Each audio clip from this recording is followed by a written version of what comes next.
क्या एक 100 रुपए का स्टॉक अगर 30 रुपए का हो जाए तो क्या वो सस्ता हो जाता है? या कोई 200 रुपए का स्टॉक अगर 500 का हो जाए तो क्या वो महंगा हो जाता है? कोई स्टॉक सस्ता है या महंगा है, या आप कैसे डिसाइड करेंगे? इस वीडियो में हम इसी बारे में बात करने वाले हैं कि स्टॉक की वैल्यूएशन कैसे होती है। मैं हूं आपका होस्ट रोहित खुराना, आम आदमी फाइनेंस पे। और ये सवाल सब लोगों के माइंड में होता है कि कोई स्टॉक सस्ता है या महंगा है, इसका पता कैसे करें। लेकिन ये चीज़ बहुत कम लोगों को पता है कि इसको जज करने का एक फेयर वैल्यूएशन का सिस्टम होता है। उसको कैसे फॉलो किया जाए, उसको आज हम समझेंगे इस वीडियो में। तो इस वीडियो को लास्ट तक ज़रूर देखिए, बहुत ही इंपॉर्टेंट लर्निंग है और आपको हमेशा काम आएगी स्टॉक्स को वैल्यू करने में। This is not a be all and end all because there are many finer parameters, but ये जो है आपको स्टार्ट करने में ज़रूर हेल्प करेगा और बेसिक पैरामीटर में आप बता पाएंगे कि स्टॉक सस्ता लग रहा है या महंगा लग रहा है। अगर आपने हमें सब्सक्राइब नहीं किया तो अभी कर लीजिए, ऐसे ही और यूजफुल वीडियोस के लिए। और अपने उन दोस्तों को ज़रूर ये शेयर कर दीजिए जो आपसे हमेशा पूछते रहते हैं, यार ये स्टॉक सस्ता है या महंगा है। आपको अगर नहीं पता है तो आप उनको ये वीडियो दिखाइए, आप भी थोड़े शाणे बनिए और थोड़ी शांति दिखाइए। तो चलिए शुरू करते हैं। तो आज मैं इसको वैल्यूएशन के लिए एक टूल को यूज़ कर रहा हूँ जिसका नाम है स्क्रीनर। आप चाहें तो कोई भी टूल यूज़ कर सकते हैं। हमें प्राइस अर्निंग रेशो के बेसिस पे जज करना है। प्राइस अर्निंग रेशो, आप में से जो लोग थोड़े जानकार हैं मार्केट के, शायद उन्होंने ये टर्म पहले सुना होगा। अगर आपने नहीं भी सुना है तो कोई ऐसी बड़ी बात नहीं है। Price earning ratio basically price को उस स्टॉक की अर्निंग से डिवाइड करने पे मिलता है। उसको पीई बोलते हैं या प्राइस अर्निंग रेशो बोलते हैं। पी रेशो आपने बहुत कॉमनली सुना होगा।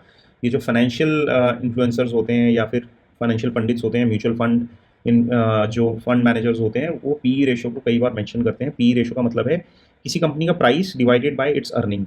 तो अगर पूरी कंपनी का प्राइस देख रहे हैं तो मार्केट कैप, डिनोमिनेटर में उसकी पूरी कंपनी की अर्निंग। अगर आप पर शेयर बेसिस पे देख रहे हैं तो एक शेयर का price divided by earning per share, इससे आपको पीई मिल जाता है। तो we have this first thing out of the way कि प्राइस अर्निंग रेशो का मतलब है पीई रेशो। अब सपोज कीजिए कि कपड़े की दुकान है जो बहुत ज़्यादा सेल करती है और बहुत ज़्यादा अर्निंग करती है। उसके साथ में एक और दुकान है जो है जिसकी अर्निंग उससे लगभग आधी है। तो क्या क्या आप दोनों को सेम वैल्यू करेंगे? नहीं करेंगे ना। जो ज़्यादा कमाता है वो बिज़नेस ज़्यादा आप उसको वैल्यू करेंगे। लेकिन अगर एक तीसरी दुकान है जो अर्निंग जो है वो दूसरी दुकान के बराबर करती है, जो ज़्यादा सेल करता है, लेकिन हर साल वो अपनी अर्निंग को बढ़ा देता है एक सर्टेन परसेंटेज से, और एक चौथी दुकान है जो उससे भी ज़्यादा स्पीड से उसको बढ़ा रहा है, तो इन सब का प्राइस अर्निंग रेशियो डिफरेंट होगा। जो ग्रोइंग बिजनेसेस होते हैं उनको प्राइस अर्निंग रेशियो ज़्यादा मिलता है, या जो ब्रांडेड बिजनेसेस होते हैं जिसमें एंट्री बैरियर्स होते हैं। फॉर एग्जाम्पल, अगर आप कपड़ा खरीदने जाएंगे तो आप कोई ब्रांडेड कपड़ा जो है उसके लिए ज़्यादा पैसे देने के लिए तैयार होंगे। अगर आप कोई जूता खरीदने जाएंगे तो ब्रांडेड शॉप से, या फिर कोई बहुत अच्छा ब्रांड है जिसके बारे में आपने अपने दोस्तों से सुना है या वो बहुत पॉपुलर है, तो आप उसके लिए ज़्यादा पैसा देने को तैयार होंगे। तो इसी तरह पी भी जो है वो थोड़ा सा सब्जेक्टिव होता है। It is more art than science. But इस पी को देख के हम बता सकते हैं कंपनी सस्ती है या महंगी है। अब इसके दो पैरामीटर्स हैं। पहला है इंडस्ट्री पी, दूसरा है हिस्टोरिक पी। इंडस्ट्री पी और हिस्टोरिक पी, इन दोनों से मैं आपको वैल्यूएशन जज करना बताऊंगा। तो इंडस्ट्री पी ऐसे होता है कि सपोज 4 साड़ी की दुकान है और चारों को आपने कंपेयर करना है। अब क्योंकि वो सेम इंडस्ट्री की हैं, सेम तरह का बिजनेस करती हैं, तो आप चारों का प्राइस अर्निंग रेशो देखेंगे और उससे बताएंगे कि यार सबसे सस्ता बिजनेस कौन सा है। सपोज एक कंपनी है जो सबसे ज़्यादा सेल करती है, या एक साड़ी की दुकान है जो सबसे ज़्यादा सेल करती है, लेकिन आपको वो उतनी ही कीमत में मिल रही है जितनी बाकी तीनों मिल रही हैं, तो उसका प्राइस अर्निंग रेशो जो है वो आपको सबसे कम मिलेगा। इसका मतलब वो सस्ती है। जिसका पी कम है वो सस्ती है। लेकिन इस पे ये भी डिपेंड करता है कि उसका मार्केट में ब्रांड नेम कैसा है, गुडविल कैसी है, उसका जो बिजनेस करते हैं, जो उसके जो ओनर्स हैं, उनके एथिक्स कैसे हैं, उनकी, इसको मैनेजमेंट क्वालिटी कहा जाता है कंपनीज की टर्म्स में। और प्राइस अर्निंग रेशियो जो है इसके ऊपर डिपेंड करता है। तो किसी कंपनी का जिसका रेपुटेशन बहुत अच्छा है, जिसका सामान बहुत अच्छा है और जो थोड़ा ग्रोथ भी कर रही है, साल साल दर साल अपनी सेल को बढ़ाती जा रही है, उसको प्राइस अर्निंग रेशियो ज़्यादा मिलता है। तो यहाँ हम एग्जाम्पल के लिए कंपनी ले रहे हैं जिसका नाम है नेस्ले इंडिया लिमिटेड, जो कि फूड प्रोडक्ट्स बनाती है। आपने नेस्ले का कुछ ना कुछ प्रोडक्ट्स यूज़ करे होंगे, या मैगी के बारे में सुना होगा जो नेस्ले बनाती है।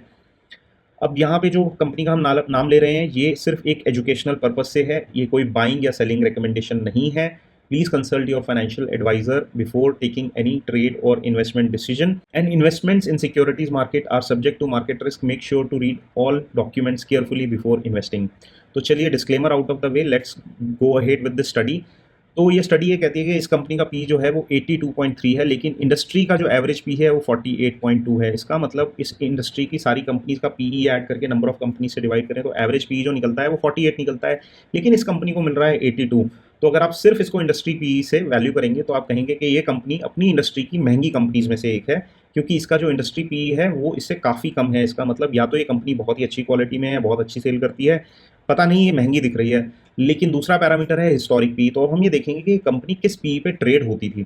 तो अगर आप स्क्रीनर डॉट इन पे नीचे स्क्रॉल करेंगे तो यहाँ आपको कुछ चार्ट्स दिखते हैं, जिसमें पहला प्राइस का चार्ट है, दूसरा आपको पीई रेशो का चार्ट है, जो कि आपको इस टूल पे आराम से मिल जाएगा। और the reason why I use this tool is because of this chart, क्योंकि ये आपको बता देता है कि उस कंपनी का हिस्टोरिक पी कैसा था। अब यहाँ पे जो आपका डेटा मिल रहा है ये 5 ईयर्स का होता है बाय डिफ़ॉल्ट, इसको 10 ईयर और मैक्स भी कर सकते हैं। मैक्स में आप देख सकते हैं 2006 से डेटा दिखा रहा है, 10 ईयर्स में पिछले 10 साल का डेटा दिखाएगा, और 5 ईयर्स में 5 ईयर्स का। तो 5 और 10 year is mostly good for judging a company. 5 साल में इसका जो मीडियन पी है वो 78.6 रहा है, 10 ईयर्स में इसका मीडियन पी 74.3 रहा है। तो ये कंपनी आप ये देख सकते हैं 74 से लेके 78 के पी के बीच में मोस्टली ट्रेड करती है, कभी उसके ऊपर कभी उसके नीचे। और ये जो आप नीले रंग के बार देख रहे हैं ये अर्निंग पर शेयर या ईपीएस के बार हैं, और ये पर क्वार्टर में एक बार ईपीएस डिक्लेयर होता है। तो हर एक ये हिस्टोग्राम या बार जो है वो आपको उस क्वार्टर का अर्निंग पर शेयर बता रहा है। अब आप देख सकते हैं ये अर्निंग पर शेयर यहाँ से यहाँ तक काफ़ी बढ़ती हुई जा रही है, लेकिन यहाँ पे आके थोड़ी सी श्रिंक हो रही है, फ्लैट हो रही है। अभी पिछले कुछ क्वार्टर से इसकी ग्रोथ जो है वो थोड़ी सी कम हुई है, उसकी वजह से इसका प्राइस भी थोड़ा स्लगिश है। तो एक बिजनेस जिसकी अर्निंग हमेशा बढ़ती जाती है उसका प्राइस भी हमेशा बढ़ता जाता है। तो आप कभी भी प्राइस देख के, सिर्फ प्राइस देख के नहीं बता सकते कंपनी सस्ती है महंगी है। हो सकता है उस कंपनी ने अपनी सेल जो है बहुत ड्रामेटिकली बढ़ा ली हो सकता है कोई ऐसा बिजनेस हो जिसकी सेल पिछले 3 साल में डबल हो गई हो, तो उसका प्राइस डबल होना भी काफ़ी जस्टिफाइड है। तो अगर जस्ट बिकॉज कोई शेयर 100 से 200 पहुंच गया तो आप ये नहीं कह सकते वो शेयर महंगा है। आपको उसका प्राइस अर्निंग मल्टीपल एक बार जज करना पड़ेगा कि क्या वो उस प्राइस अर्निंग रेशो पे मिल रही है जिस पे पहले मिलती थी, या उससे बहुत ऊपर मिल रही है। अगर बहुत ऊपर मिल रही है तो इसका मतलब वो महंगी हो गई है, बहुत नीचे हो गई है तो इसका मतलब वो सस्ती हो गई है। तो हिस्टोरिक पी से हम जज कर सकते हैं कि किसी कंपनी की अभी जो वैल्यू है वो फेयर वैल्यू है या नहीं है। तो मैं इसका जो मीडियन पी देख रहा हूँ 74 से 78 है, और जो कंपनी अभी वैल्यू ट्रेड हो रही है वो 82 पे हो रही है। तो इसका मतलब क्या है? इसका मतलब ये है कि ये अपने हिस्टोरिक पी से 5-10% ऊपर ही ट्रेड हो रही है। तो ऑल्दो इसका प्राइस देख के आपको ऐसा लग सकता है कि ये कंपनी सस्ती है, बट ये अपने फेयर प्राइस से थोड़ा-सा ऊपर ही ट्रेड हो रही है, और ये अपने फेयर प्राइस के आसपास है। तो अगर आपको इसको कंपनी को खरीदने का डिसीजन बनाना है तो शायद आपको ऐसी कंपनीज़ ढूँढनी चाहिए जिनकी क्वालिटी अच्छी है, जिनका बिज़नेस अच्छा है, साथ ही साथ में वो अपने हिस्टोरिक पी से या तो उसके आसपास हैं या उससे नीचे हैं। कई बार ऐसे मार्केट में सिनेरियोज़ जनरेट होते हैं जहाँ पे आपको अच्छी companies, good quality companies because of the market situations और जियोपॉलिटिकल सिचुएशंस अपने फेयर प्राइस के नीचे मिल रही होती हैं। वो इन्वेस्ट करने का अच्छा टाइम होता है, लेकिन इन्वेस्टमेंट करने से पहले अपने इन्वेस्टमेंट एडवाइज़र को ज़रूर कंसल्ट करें। ये वीडियो किसी भी तरह की बाइंग सेलिंग एडवाइस नहीं है। यहाँ पे हमने सीखा कि किसी भी कंपनी को वैल्यू करने के लिए हमें उसका हिस्टोरिक प्राइस अर्निंग रेशो देखना है और उसका इंडस्ट्री प्राइस अर्निंग रेशो देखना है। अगर वो इंडस्ट्री प्राइस अर्निंग रेशो से बहुत ऊपर है इसका मतलब वो इंडस्ट्री से महंगी है, लेकिन अगर उसका हिस्टोरिक प्राइस अर्निंग रेशो के आसपास है या उससे नीचे है तो इसका मतलब आपको वो सस्ती मिल रही है। आपको साथ-साथ में ये भी देखना है कि उसका बिज़नेस हेल्दी है और उसकी सेल्स ग्रोथ वगैरह ठीक आ रही है। कई बार ऐसा भी होता है कि कोई कंपनी इसलिए सस्ती हो जाती है कि उसका जो सेल्स ग्रोथ है वो थम जाता है, या उसमें इंडस्ट्री में कुछ प्रॉब्लम्स आ जाती हैं, तो इसके लिए आपको थोड़ा डीपर लेवल एनालिसिस करना पड़ेगा। लेकिन अगर मोटा गणित करना है तो आप यहाँ से जज कर सकते हैं कि कोई कंपनी सस्ती है, महंगी है, सिर्फ उसका प्राइस देख के नहीं, उसका प्राइस अर्निंग रेशो देख के। इससे भी एडवांस टॉपिक हैं जिसमें हम ये भी देखते हैं कंपनी की ग्रोथ कैसी है, उसमें हम उसका ग्रोथ फैक्टर को भी कंसिडर करते हैं और पीईजी रेशो देखते हैं, लेकिन वो थोड़ा सा एडवांस टॉपिक है जिसको हम बाद में कवर करेंगे। तो अगर आपको आज तक ये नहीं पता था कि कोई कंपनी सस्ती है महंगी है कैसे जज करें, तो आप उसका पीई देख के एक फर्स्ट लेवल ऑफ एनालिसिस कर सकते हैं और आप बता सकते हैं कंपनी महंगी है या सस्ती है। Again please note that this is just an educational video and not a buying selling recommendation. मैं आपको सिर्फ ये सिखा रहा था कि फर्स्ट लेवल पे यानी फर्स्ट लेवल एनालिसिस में अगर आपको सबसे पहले देख के बताना है कि कंपनी से सस्ती है महंगी है, तो आप उसका इंडस्ट्री पी और उसका हिस्टोरिक पी से उसका प्रेजेंट पी को कंपेयर करेंगे। और ये पी जो है रोज़ फ्लक्चुएट होता है, क्योंकि रोज़ प्राइस फ्लक्चुएट होता है जब भी कंपनी ट्रेड होती है, लेकिन उसका जो अर्निंग डेटा है वो साल में 4 बार रिलीज़ होता है। तो अर्निंग डेटा जो है वो सिर्फ 4 बार आएगा साल में, तो उसके जो हिस्टोरिक डेटा है वो बहुत कम फ्रीक्वेंसी से आ रहा है, लेकिन प्राइस ट्रेड हो रहा है, तो इसकी वजह से उसका पी फ्लक्चुएट करता रहता है। कभी कभी कंपनी आपको सस्ती मिल जाती है अपने फेयर प्राइस से, और कभी कभी वो महंगी मिल रही है।